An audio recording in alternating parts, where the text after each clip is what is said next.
Bonsoir.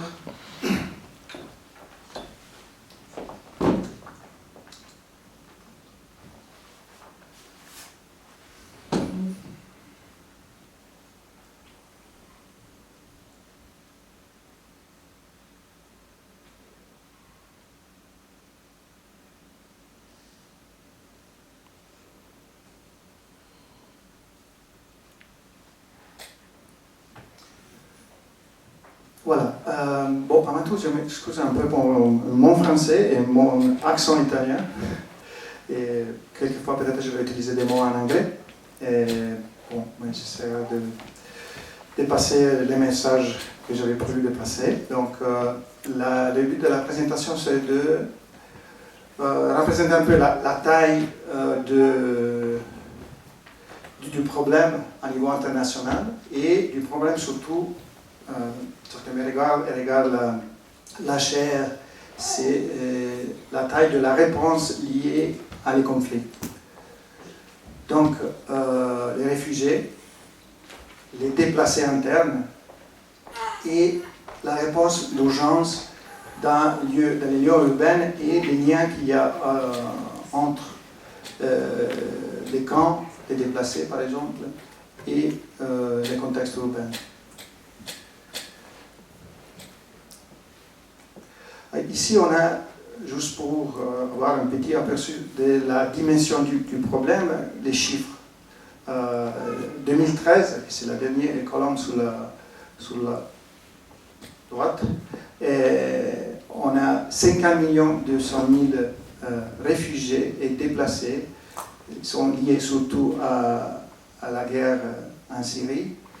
Et donc, réfugiés, c'est des gens qui ont passé une frontière, donc ils ont cherché refuge dans un pays autre. Les déplacés sont les déplacés internes au pays. Aujourd'hui, en Syrie, il y a 6 500 000 de déplacés internes. Ici, il y a une petite vidéo, juste pour montrer un peu aussi la situation. Oups, pardon.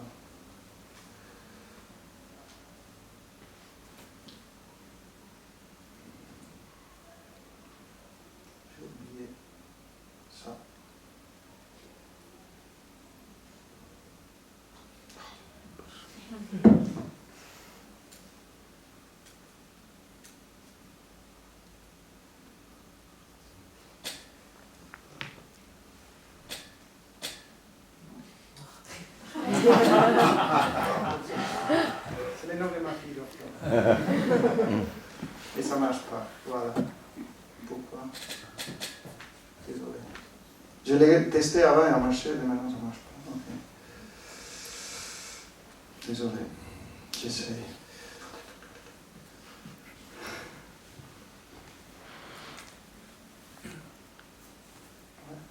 Ok. Bon, on va voir peut-être après. J'essaie plus tard.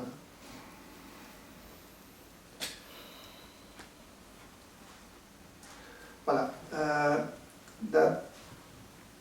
Toujours dans le but de montrer un peu la taille ou les problèmes rencontrés par les pays et les agences qui donnent la réponse, j'ai fait un petit parallèle entre le Liban, qui est un pays de 4 500 000 d'habitants, et la Suisse. Le Liban, il a 1 500 000 de réfugiés syriens. Il avait déjà 500 000 réfugiés palestiniens depuis des années. Et vous pouvez vous-même voir la différence entre la Suisse, en différence de dimension, de capacité et d'accueil.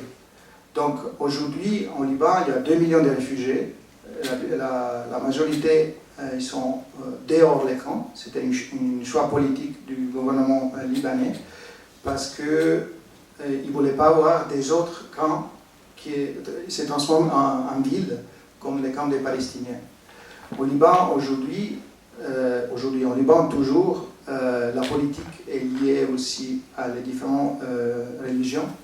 Et avoir des endroits de déplacement qui deviennent des villes, donc qui deviennent des parties de l'urbanité partie du pays, ça veut dire changer aussi la balance politique. Donc, ils ont décidé de garder la situation instable, si vous voulez.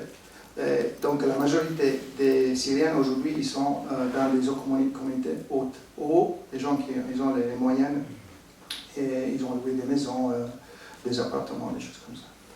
Alors, ça, c'est la vue du camp Zaatari, réfugié en Jordanie en septembre 2012. Et j'ai mis ça pour vous montrer un peu le développement dans une année et demie, je crois, de ce camp. Ça, c'était fin 2012, début 2013, fin 2013. Début 2014. Aujourd'hui, il y a 130 000 réfugiés. Aujourd'hui, Zaatari est la troisième ville comme dimension en Jordanie.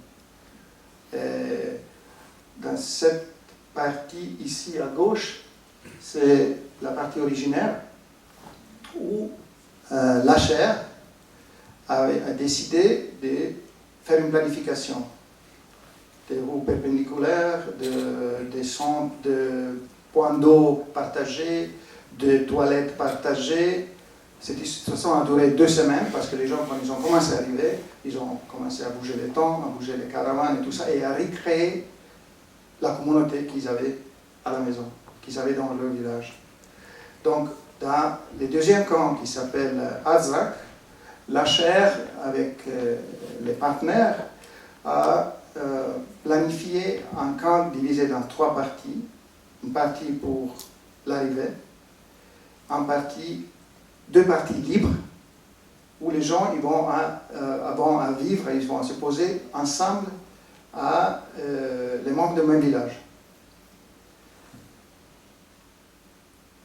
Mais en Jordanie aujourd'hui, la majorité des réfugiés, ils sont dehors des camps. Ils sont dans les villes et ils sont dans une communauté haute avec des amis ou avec des parents ou ils ont loué des maisons ou ils sont aidés par l'HR, par les CSR, par la DDC, par des autres à payer les loyers, ou ils ont occupé une école ou ils ont occupé un bâtiment en construction. Donc la majorité, et c'est toujours comme ça, ils ne sont pas dans les camps, ils sont dehors des camps. En Irak, pour la crise du nord d'Irak, la crise à Mossoul, les 4% des déplacés internes, ils sont dans les camps. Tous les restes, ils sont dehors. Donc, à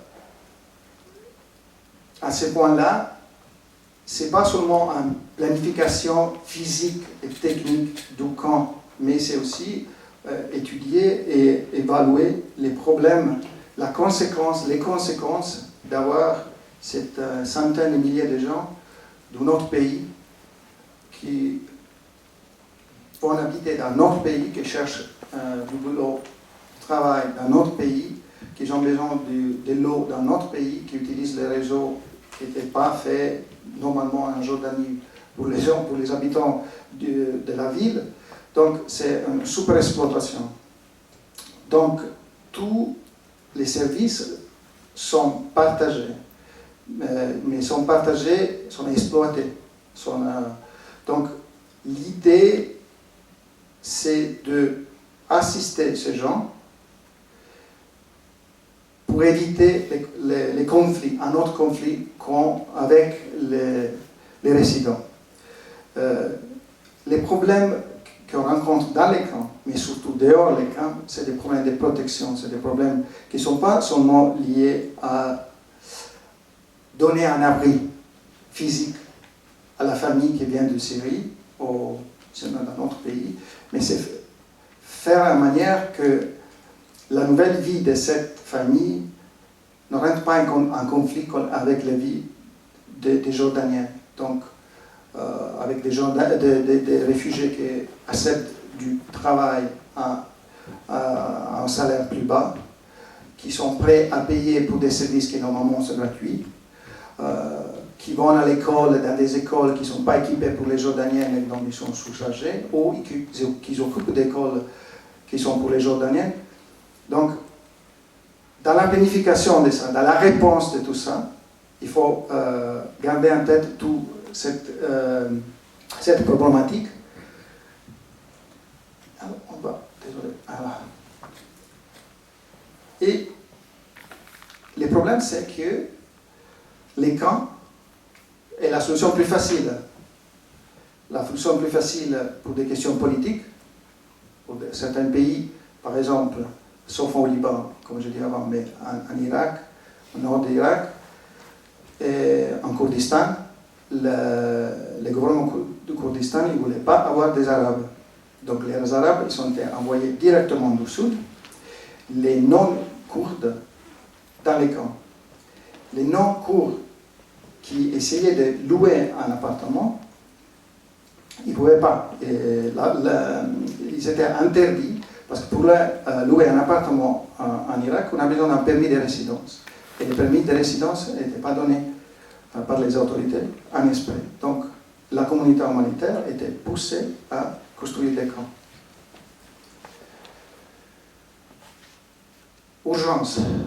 Les camps, c'est aussi la réponse plus urgente et plus facile, si vous voulez, et essayer de donner un abri à des gens dans des endroits qui sont libres et qui sont à disposition, sont donnés par les autorités.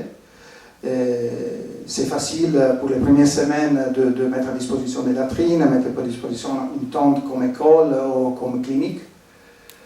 Mais après quelques semaines, la vie, surtout des réfugiés, par exemple syriens qui ont quitté la Syrie il y a 4 ans, maintenant ils sont des habitants des camps en Jordanie qui sont des villes. Ils ont des petits magasins, ils ont des écoles, c'est une ville. Donc tout ça, l'idée, la discussion qu'il y a aujourd'hui à la chaire, c'est de penser un camp quand on ne peut pas planifier la fermeture du camp tout de suite, c'est de le penser lié au développement urbain de la ville ou de la zone du pays qui accueille ce camp.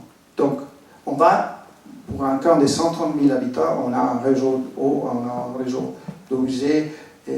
Donc, planifier tout ça, faire le design de tout ça en pensant au développement urbain du pays même. Donc, faire en manière que ce qu'on va construire aujourd'hui sera utilisé par les Jordaniens dans le futur. Donc, c'est des forages, les écoles, des roues, des constructions physiques aussi, c'est les caravanes vont être démantelés et tout ça. Mais, donc, connecter les réseaux urbains, les réseaux de services, qu'est-ce qu'on va construire comme les besoins du futur, et faire en manière que donc, les villes, les pays qui accueillent peuvent aussi utiliser qu'est-ce qui était fait pour les réfugiés. Alors ici c'est pour répéter un peu ce que j'ai dit avant, que une chose très importante pour nous, qui sort un peu de... Moi, je suis architecte, mais je passe moitié de mon temps, je ne travaille pas dans l'architecture. C'est surtout construire, faire la planification d'un camp avec dans la tête qu'on va créer un autre centre urbain, on doit mettre les familles, les parents, les villageois qui viennent du même village, on doit le mettre ensemble. On doit essayer de recréer l'endroit d'origine, au moins social, et faire beaucoup attention, surtout dans les premiers moments, les moments d'urgence, où par exemple les latrines sont installées, parce que pour une femme, quitter sa tente pendant la nuit et aller à la latrine de l'autre côté du camp est dangereux, parce que pour des enfants, avoir une école à côté d'un forage ou d'une installation électrique, c'est dangereux. Parce que dans les situations de guerre, par exemple, je ne sais pas si vous avez vu des photos de camps de déplacés à l'aéroport d'Mpoko à Bangui, en République centrafricaine, là, des cas, puis, à part les soldats français qui apparemment ils ont... Ouais, c'était le recrutement de mineurs dans les groupes rebelles forcés. Donc, il y a plein d'aspects qu'il faut considérer dans les camps, dehors les camps, qui est un peu dehors l'urbanité technique ou aussi de notre monde, si vous voulez. Et voilà, je crois que si j'arrive à vous montrer un peu la vidéo.